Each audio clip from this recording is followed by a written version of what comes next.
Well, what'd you think? So I wanted to introduce Sharon Gilham. She's the costume designer for Wheel of Time. And I'm Valli Herman.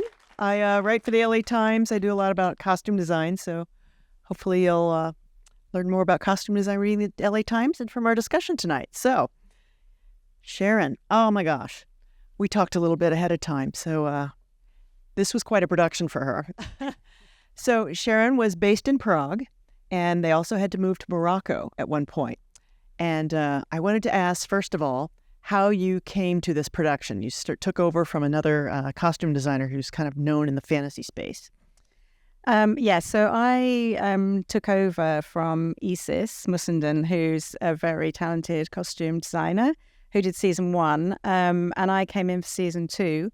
So Isis was very generous and gave me lots of help and sort of pointers towards what the Wheel of Time is and was, and talked to me about the actors. I think she obviously set the tone for the look of the show, and I just continued that and then added to it. But there were a lot of new cultures in season 2.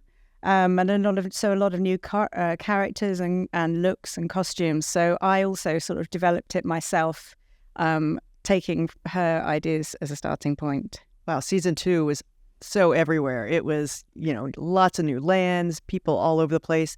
The 5 original characters were in, each in a new tableau. So you really had a lot to cover. Did your creative director, Rafe Judkins, did he give you a directive to follow? He did. He talked to me about the books. The books are, I don't know if there are Wheel of Time fans here, but there are, hello friends. So they're a series of books. I can't remember how many, but the books are very, very detailed about the costume and the clothing that people wore. So Rafe really said, make sure you use the books as reference. And we had a sort of local residential expert, Sarah Nakamura, who is a book guru and has read them all several times. So she could give us lots of information as well. But when I went for my initial meeting with Rafe, he also said, he encouraged me to also bring my own ideas to the table. And the first set of references I gave him for the interview had quite a few fashion references in them as well. And I said, I can dial it down if you like, because it might be too much. And he said, no, that's what I want. He said, I want that element of fashion, of just something new in the Wheel of Time season 2. So go for it. Oh, yeah, I thought I saw some Alexander McQueen kind of references on the evil Celine. So, I imagine everything had to be completely custom made. Is there anything you can rent in Prague or Morocco that would have been appropriate? Well, Prague doesn't have a massive costume storage at all, but there's a lot of different costume houses in Europe. So we did hire costumes for some of the crowd. From a place called Paris in Madrid. And we also went to the Italian costume houses to look for some more sort of detailed Aes Sedai costumes, which is the Aes Sedai are the women who live in the White Tower, who are in charge of running the government. And they have different colours according to their function in the White Tower. We went to Italy and we were looking for their costumes. And I went, and normally you go into a costume house and they'll say, what period is it? And I was like, well, it's not really any period, but it needs to be red and corseted. And they were like, what? It was quite hard to help to get people's heads around it while I was trying to get my head around it. So in the end, we ended up making a lot of their costumes because they were so specific to this particular look that I was trying to create for these women. Because in the White Tower, there are 7 groups of women, and each group has a colour, and they have a function. So like the reds are the police, the greens are the warriors, the whites are the architects, the browns are the keepers of knowledge, And so I had all this information, but I realized, having been to Italy, that I needed to make more of a framework of what those fabrics could be and what the shapes and the silhouettes could be for each group. So I then gave them a fabric or a type of fabric or a look that would belong to that group. So the blues are the spies. So I used like flowing fabrics for their costumes. The greens are warriors, but they're all beautiful women, kind of couture. So I gave them jewelry as armor rather than armor.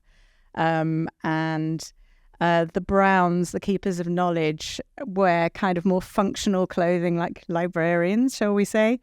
But I wanted to use sort of references to books. So Verin's costume has like these cartridge pleats on her sleeves that look a bit like the leaves of a book.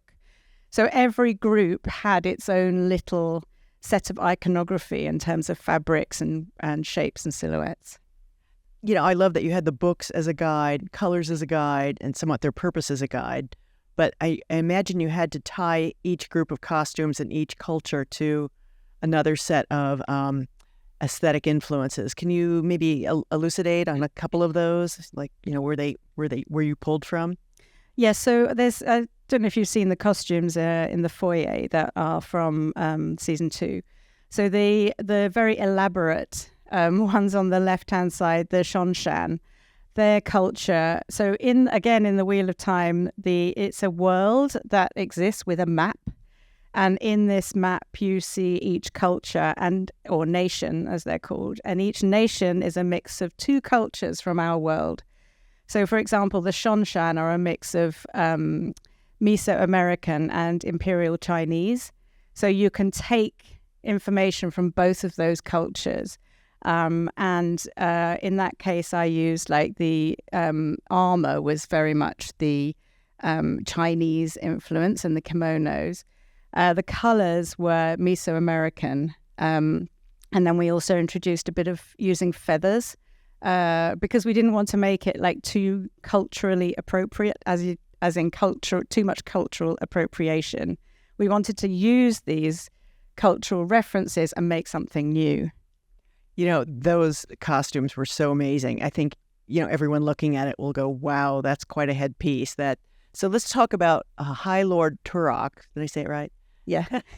His big, his headpiece that just sort of blooms out from his shoulders. How was that made and what was it to sort of resemble? What were your influences on it? So in the books, it says that the Shongshan have an insect-like appearance. They're supposed to be terrifying and beautiful at the same time. And really, we started with Lady Suroth with her costume and her headpiece that has sort of like mandibles and the visor is like compound eye. And then we developed it with Turak because when we did Lady Suroth, I didn't know Turak was coming. So I thought Lady Suroth was the top of the food chain. And then, 3 weeks later, I got another episode that said, and now he's the king of the Shongshan. So his costume is, the collar piece is supposed to be like a feeling of the kind of rib cage of a creature that we don't know exists. It's from their culture because the Shongshan in the Wheel of Time world are very much from somewhere new that nobody's seen. So it has to all be kind of strange and weird and beautiful. And then we did like an exoskeleton chest plate on the front of him, and then these sort of strange alien-like tendrils that come out and go around the back. And it was really all to give him a status and a strength and sort of give him this aggressive sort of appearance with these spikes on him and that are painted gold and all very revered. So it was just an opportunity to make something very striking and dramatic and terrifying as well at the same time. It was well done, really well done. Looking at it, it's easy to think, wow, that was probably 3D printed, or, you think there's some modern technology to be used to make a lot of these really elaborate costumes. But you were telling me earlier that was not the case. No, so his shoulder piece and chest piece and Suroth's headdress, apart from the visor, are all made of, and I can't remember the name of the material, but it's like a kind of plastic that you can shape. Instead of using wire, it's like a kind of plastic that you can form into shapes and then attach very easily. So it's very lightweight and very easy to use. And then they're covered in leather, which is tooled. There's a kind of leather called veg tan that you can wet, and then you can hit with a hammer and special tools, and you can create a pattern on that leather. So that's what that is. So it's made, the structure's created, and then you decorate it with the leather. So it has a kind of slightly misshapen shape as well. So if it was 3D printed, it could look kind of perfect. But the thing about the Wheel of Time, and one of the things that Rafe has said to me at the beginning, and so did the production designer, is that everything needs to feel very, very real and very grounded. And Rafe said to me at the beginning when we were making the soldiers' armour, he would always say, but what is that? What's that meant to represent? So nothing could be just for fun. It's a fantasy show, but it's grounded fantasy. It's not sort of sci-fi or anything. It really looks very of another world, which is what's so interesting about being able to design for fantasy, because like you said, you're making it up. It doesn't exist in a costume house. If we're at home and we're watching this again, is there a couple of costumes you would suggest that we grab the remote and freeze the scene and really study? I think Lady Suroth's costume is very intricate, and there's a lot of decoration on it that I think the DOP actually was great in when we were shooting that particular episode. He was very keen on showing all the details of the costume. So I think her costume is very interesting because there's lots of different layers. But I think some of Moraine's costumes, Rosamund Pike's costumes also, everything has more than one thing going on. I love texture, so I'm always adding extra bits and pieces of texture and concepts and ideas in there. But I think there's one scene which is in episode 8, which is there's a sort of battle with Matt Cawthon, and he summons up these, they're called the Heroes of the Horn, these people from history that have helped heroes to fight battles. And I didn't know these costumes were coming. This is another example of how a series you get the bits and pieces of information, but you don't have everything at the beginning. And Rafe, we were having a meeting, and Rafe said, "Oh yeah, and then those 25 Heroes of the Horn." And I was like, "Those what? Like what? We haven't got any time. And what about money?" And but there are some characters in there that we made from scratch there's about 4 characters, and you see them like that on camera. But there's huge amounts of work that went into them. One of them, Arthur Hawkwing, who's very important in the books. We made all his armor, and it was all made with repoussé, which is like when you do a design and you hit the metal from the inside and it creates like a 3D effect. Incredibly detailed, so he's definitely worth looking at. I'll freeze the remote for that one too. So I wondered, coming into a project like this that's already got so many expectations, 12,000 pages from the books, a whole season already, and then you come in and this is a big season. What was your first week like? Shooting. Yeah, well, so when I first started, I got the job and then I was in Prague like 3 weeks later. So I didn't have a chance to read the books or anything, unfortunately. But the script was a lot already. But the first thing that I had to do was, they were still shooting season 1 because of COVID. They still hadn't finished season 1. And for the last scene of season 1, they needed the Shanshan soldiers. So that was like the first thing, even before we started shooting our season. We had to create that. But I think I was saying earlier that when, you kind of start a job like this and I just dived in. I've never worked on a show like this before. I've never done such a big fantasy project. But I was so excited and I was so determined to have fun and enjoy it and absolutely exploit it for everything I possibly could. So the first week of shooting, they often try to give you something straightforward. So We had like the White Tower introduction stuff shooting in the studio. But we were already on the roller coaster, on the train, the bullet train that turned into a roller coaster. And so, once you start shooting, you have to just let that go and keep moving on to the next thing. That Shan army was crazy with the twisted sort of, I don't know if there's a word for it, but the twisted visor, and then that motif repeats in a lot of the other, areas with the royalty and the guards and all of that. So it was just like, I was just picturing thousands of people cutting bits and twisting. Yeah, I was saying to Valli earlier that because again, I was just like, yeah, great, let's do this. Let's create this really intricate armor.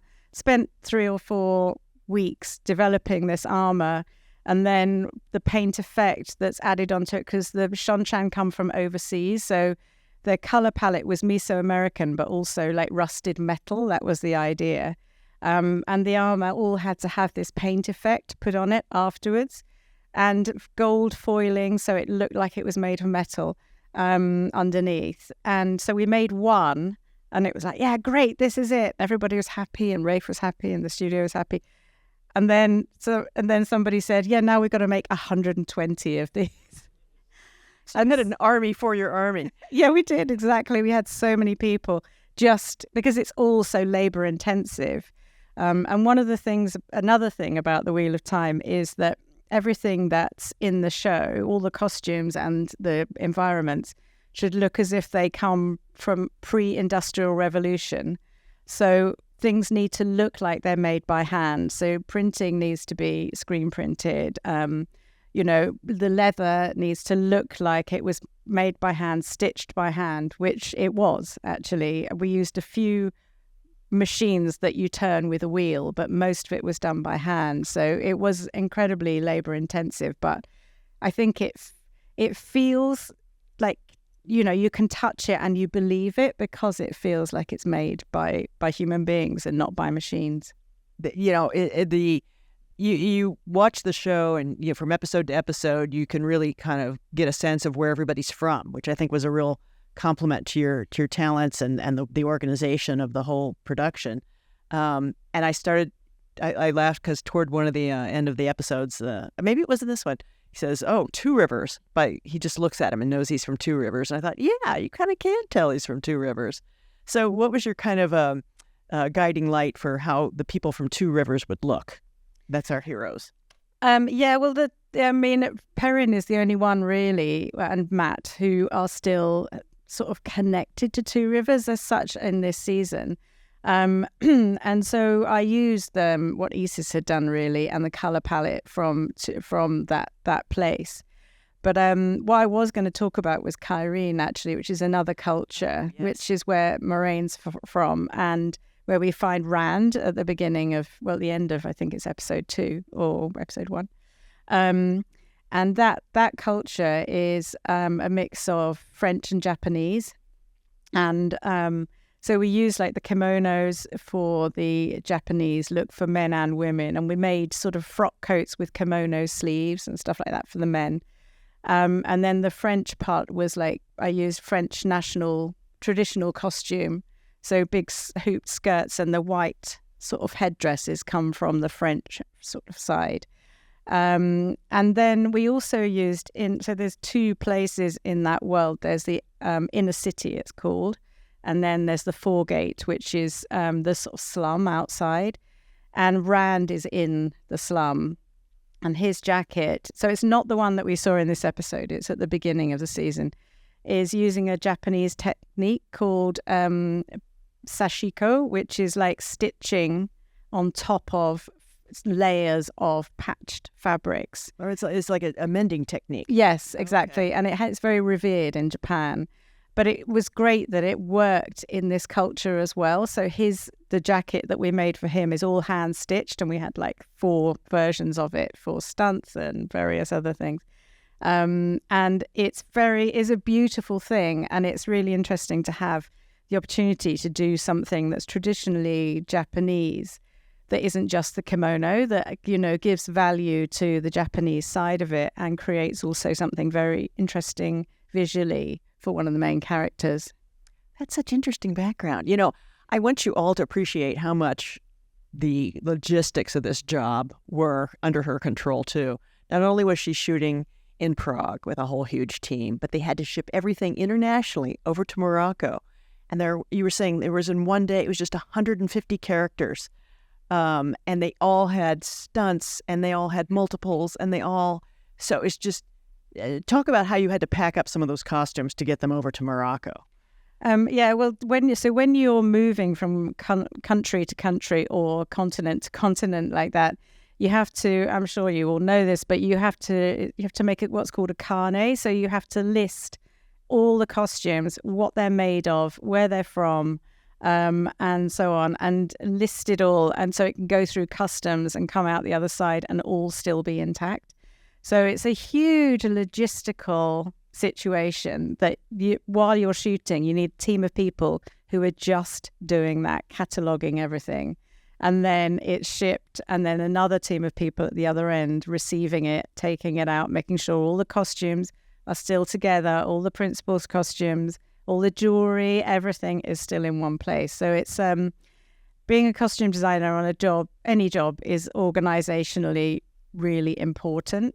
But specifically on something like this, there's so much to keep tabs on. But then you have an amazing team, which is what I had. And really, I also did want to talk about my department because I hadn't worked on a show of this size, but the department was huge. There were like about 160 people in my department overall, including all the people on set. Everybody was so committed. It was amazing. And the textiles department, the leather department, the cutters, the people who are making the seamstresses, making the costumes, people doing breakdown, which is also something really important, aging, which is really important for Rafe in this season. So everybody contributed to all the costumes that you've seen there and that you see out there. I'm very much part of a team. And the result was wonderful. It was really something to look at. It was fun to see it on the big screen for me. I don't know if you all could kind of pick up new details. It's like, oh. And of course, then seeing the costumes live or, in person, as it were, outside. But no, I hope you appreciate just, what a great manager and a creative person Sharon has to be and just, how she brought all of those incredible worlds to life. So I want to thank you for sharing anything. And is there anything else you want to add? No, I mean, I don't know if anybody follows me on Instagram, but if you do, you can, I'm very, very, very keen on talking about the costumes. I love talking about the costumes. And, if anybody has any questions after this or wants to look at anything out there, I'm really happy to do so because I'm here not because of my ego at all, because I find this terrifying, to be perfectly honest. But I'm here because I want to share it, and I really value the fans of the books and hopefully the fans of the show. I'm very, very keen on answering any questions or anything anybody else would like to ask me. I'm really happy. She already did season 3 too, so don't touch that. Oh yeah, no spoilers, but I can maybe tell you a few things. Great. Thanks so much.